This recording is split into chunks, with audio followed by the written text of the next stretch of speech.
Hello and welcome to the Normans. I'm Oliver. I'm Laura. And we're the husband and wife team behind the wedding venue. Hang on, this is Norma and this is Betty. Very important team members. Basically, this is the first episode of, we're not quite sure what to call them, they're vlogs or video blogs or video episodes. And each episode we're going to be talking to a supplier. So a musician, a photographer, a florist, people who would be usually involved in a wedding here at the Normans. But this is the first episode and we wanted to introduce ourselves, talk a bit about the venue, how it all started. How did it all start, Laura?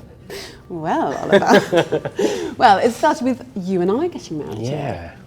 So it is Oliver's family farm, third generation family farm. Yeah, that's right. So My granddad, he bought it after the war. Then my dad took it over. was a proper farmer. That's true. Me, not so much. No. And then I did do a bit You of... dabbled. I dabbled. I did do a bit of farm, to clarify, I did do a bit of farming. And then we got married. Then you popped the question. Yeah. We got married. And that's what gave us the idea. Yeah, that's very much. Our suppliers kind of said to us, you should think about doing this as a venue.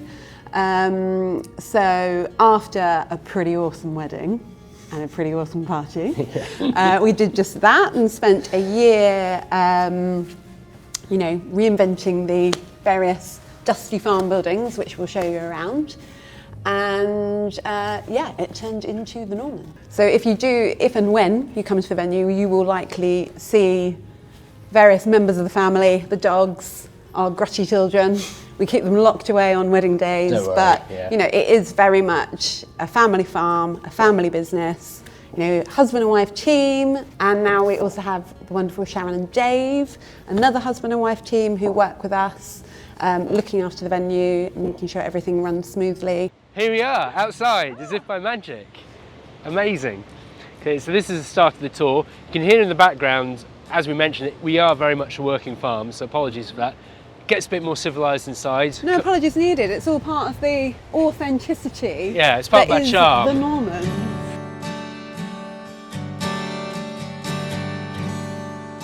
The sun's come out for us, which is nice. The courtyard. Yeah, so this is, as the name suggests, the courtyard. This is a south-facing space. Nice little sun trap on a day like today. Lovely sun trap. Probably the more contemporary part of the venue. Yeah. Very much with mingling, drinking in mind. Lots of seating. Lots of seating, very important. So it's like the focal point, isn't it? Yeah. It's the central point of all the buildings. You come in, you sit, quaff champagne. That's right. Soak up the Yorkshire sun. That's right. The sound of water in the background. Yeah, and it's you can't tell now, but when the sun goes down, we're into our lighting here. So we've got pin lights on all the planters, fairy lights around the gutter boards, the flame heaters. We'll also have a little pop-up bar for your drinks reception here. So when the sun goes down, it does look really nice. But yeah, it's... And your favourite, the big umbrella. the massive umbrella, In quite useful. case it rains, which obviously it never does in Yorkshire. No. Okay, so let's go to the ceremony barn.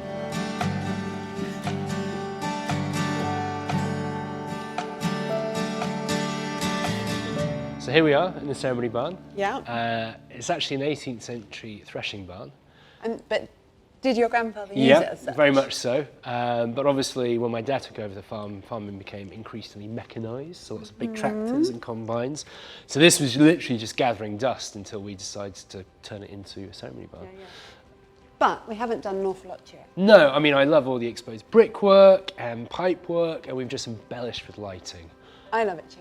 Original beams. Yeah. It's really romantic. It's got loads of character. Yeah. And we didn't want to change that, did No, it's quite nice, like, sort of also preserving a bit of agricultural history. So we still got the kind of the old mill, lots of like little bits and bobs. You can see the winches are on the beams. And then going back to the lighting, we've got our cascading fairy lights at the end of the aisle. Because you love fairy lights. I love fairy lights. 6-foot bearded man, I don't mind saying I love fairy lights.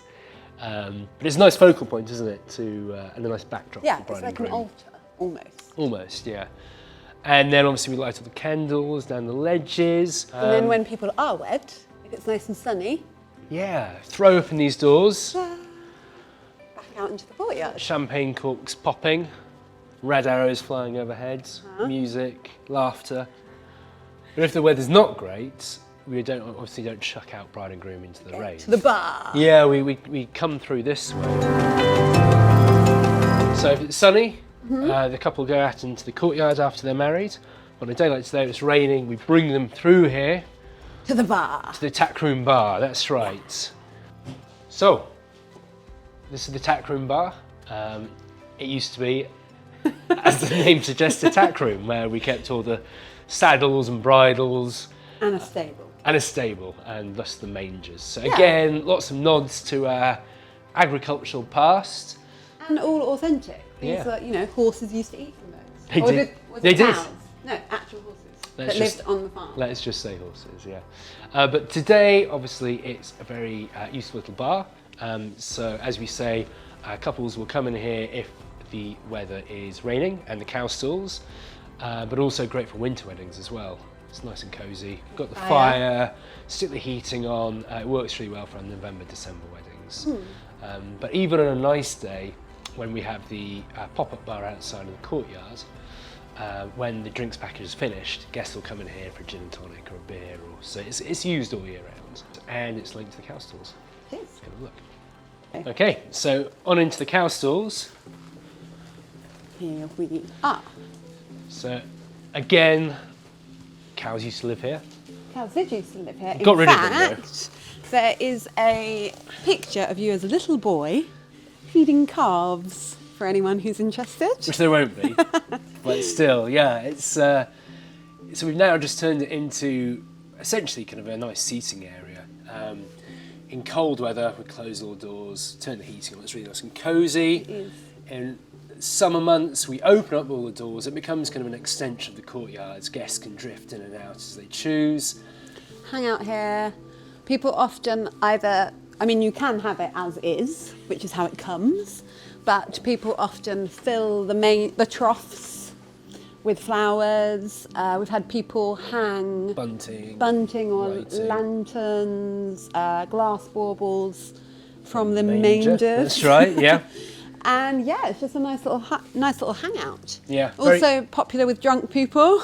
At the end of the night, to pass out in.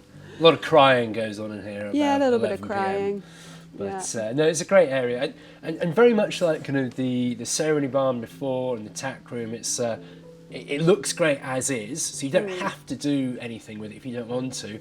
But at the same time, you can really embellish as much or as little as you want. It's a blank canvas for you to project your own personality on. Okay. Let's go to the final area, shall we? Okay.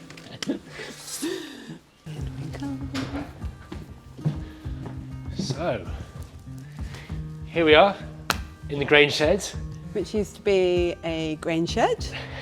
Another one of our originally named areas of the venue. We're authentic. It's all about authenticity at the moment. But yeah, so this structure, we sort of built it within a grain shed. And over time, we've evolved it. We've integrated the whitewash wooden cladding, the timber trim, the built-in bar and stage. Steel top bar. Steel top bar, which you're a fan of. Definitely dance on, and it doesn't break. Laura can tell you from personal experience you can dance in that bar. But this is where all your dancing, drinking, dining takes place in this area. And it's quite nice. We open it up after the drinks reception. And so it reveals a different area of the venue. Yeah, that's what I like about it, because I think with a lot of barn venues, often you have your ceremony and then people expect the barn to be turned around for the dinner.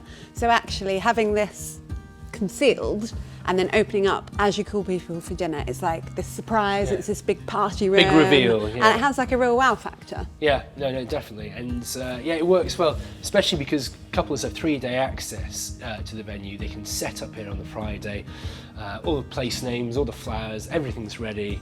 And so, as Laura says, it just looks great when people come in. Behind us, we've got the different table layouts. We've got the long banqueting tables, the circular tables. We've got our socially distanced tables as well.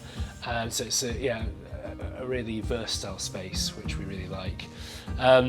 And then again, as we say, we're very much on hand to make sure everyone takes their seats, make sure speeches happen when they're meant to happen. The band can arrive very surreptitiously as well and set up without anyone seeing them really. And then we make sure bride and groom where they need to be for the first dance. And that's it. That concludes the tour. That's right, yeah. So it's been a great first episode. Next week we'll be talking to suppliers, so it won't just be the two of us rambling on. It won't just be you rambling on. Or you. Be interesting. Yeah, it'd be a lot more suppliers. interesting, maybe. So thanks so much for joining us. See you next time.